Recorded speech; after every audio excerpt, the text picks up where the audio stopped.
Olá pessoal, eu sou Matheus, sou bolsista do PET de Ciência da Computação e vou estar com vocês nessa videoaula sobre representação de caracteres.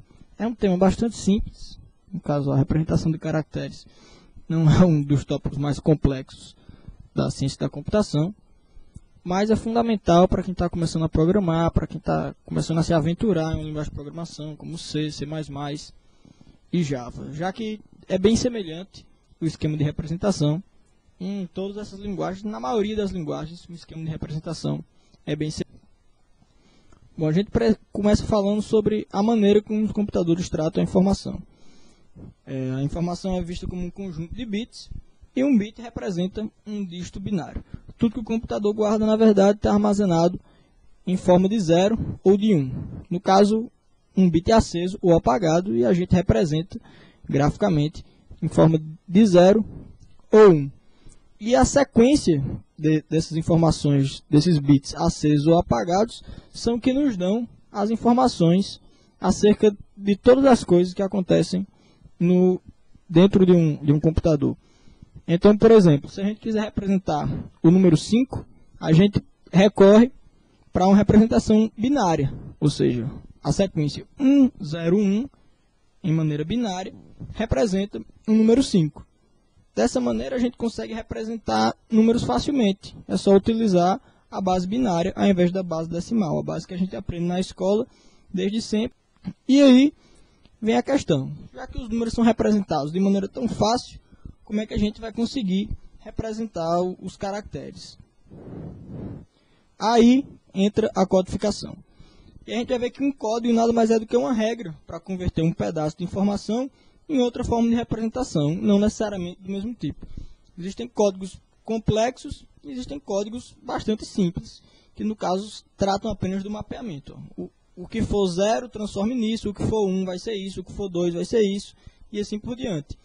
Se a gente fosse transformar, por exemplo, os números naturais, pegasse o conjunto dos números naturais e transformasse-os em caracteres, seria excelente, porque todos nós sabemos que o conjunto dos números naturais possui uma quantidade infinita de elementos, sendo que a capacidade de armazenamento de um computador não é infinita e tem um certo limite. Então, dentro desse limite, é atribuída uma codificação. Um código é criado para transformar um número em um caractere. Então, dessa maneira, a gente vai ter que cada caractere vai estar associado com um número, vai ser representado por um número.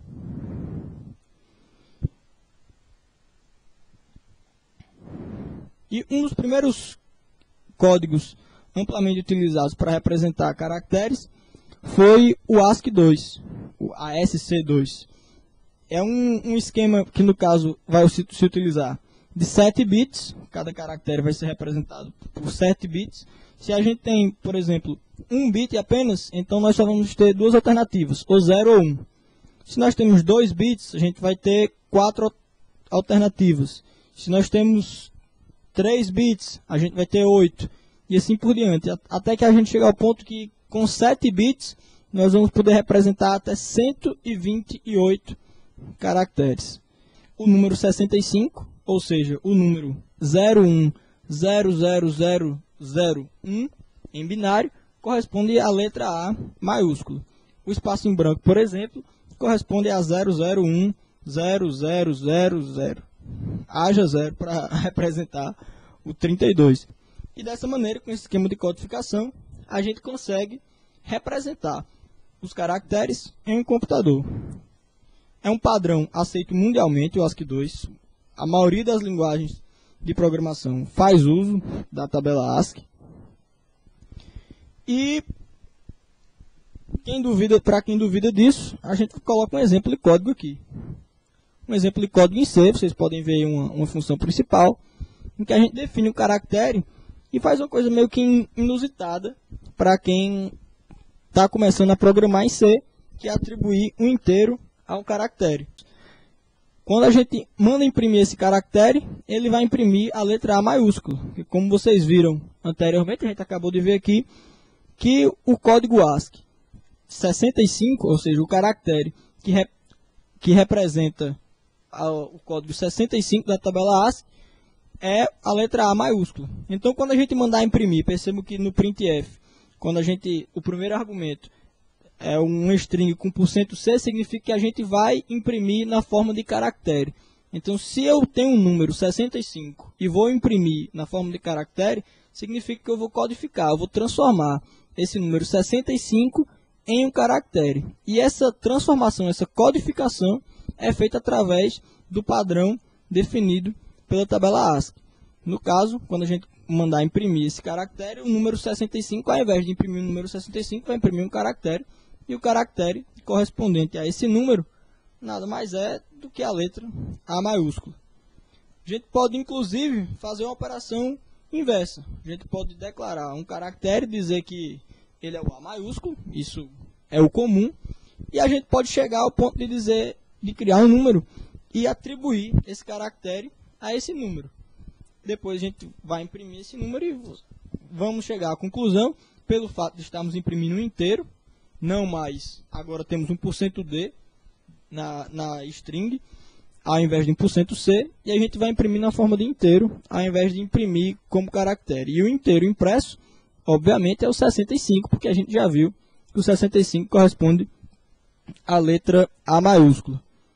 Então, percebam que em C, assim como no computador, a representação de caracteres no computador, um caractere não é armazenado puramente como caractere. Um caractere é um número, e quando a gente dá informação para o computador e diz, esse número é um caractere, no caso, em C, a gente faz isso através do tipo, a gente diz qual é o tipo do elemento que está sendo impresso, então ele vai lá e diz, já que isso é um caractere e ele tem um 65 aqui, eu sei que o inteiro 65 representa a letra A maiúscula na tabela ASCII.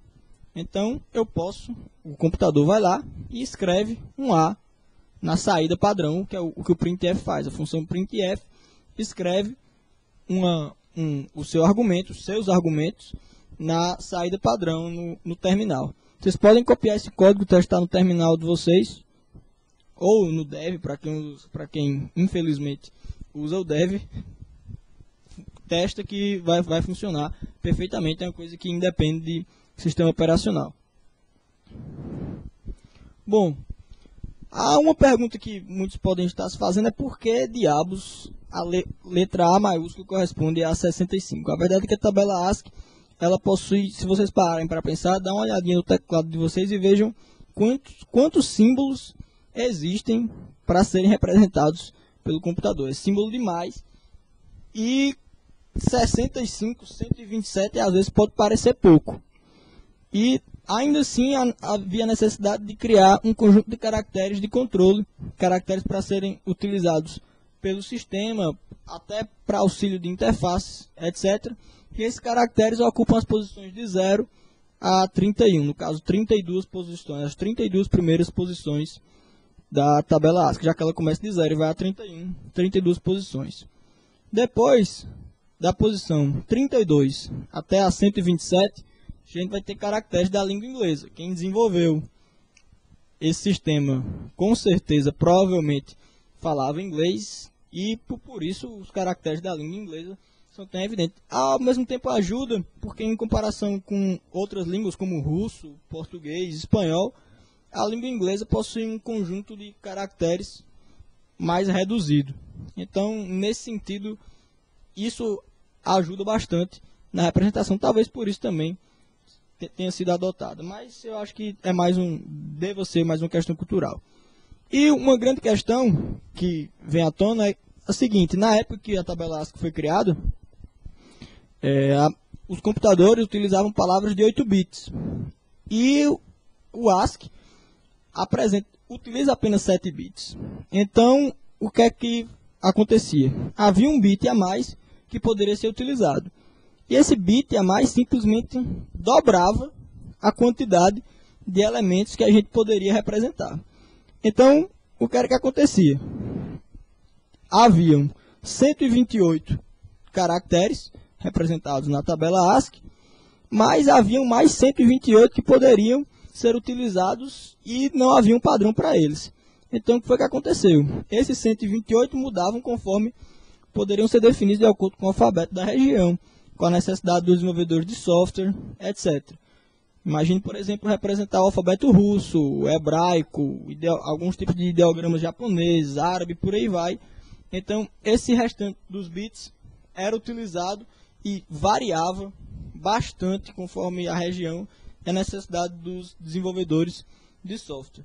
Havia um padrão criado pela IBM para os computadores 8088 que, inclusive, adicionava, vou mostrar mais para frente como uma curiosidade, que adicionava caracteres para a construção de interfaces gráficas, onde você poderia desenhar linhas e aí você construía tabelas inteiras utilizando esses caracteres específicos da codificação OEM, que depois tornou-se um padrão e ainda é utilizado em várias aplicações.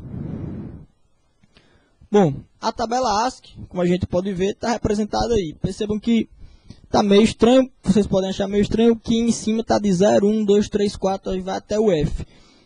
Aí está na representação hexadecimal. Ou seja, se a gente pegar o espaço, que está, brincar um pouquinho de batalha naval aqui, que está na linha 2, coluna 0, SPC, a gente vai ver que ele é o número 32. Que tem 16 antes dele, tem o 0 e depois aqui embaixo. No caso, o 20 em hexadecimal corresponde ao 32 binário. E aí você tem todos os caracteres utilizados na língua inglesa, alguns a mais, o sharp, cifrão, porcento, que são utilizados com frequência. Operadores matemáticos, divisão, multiplicação, vírgula, menor, maior, igual.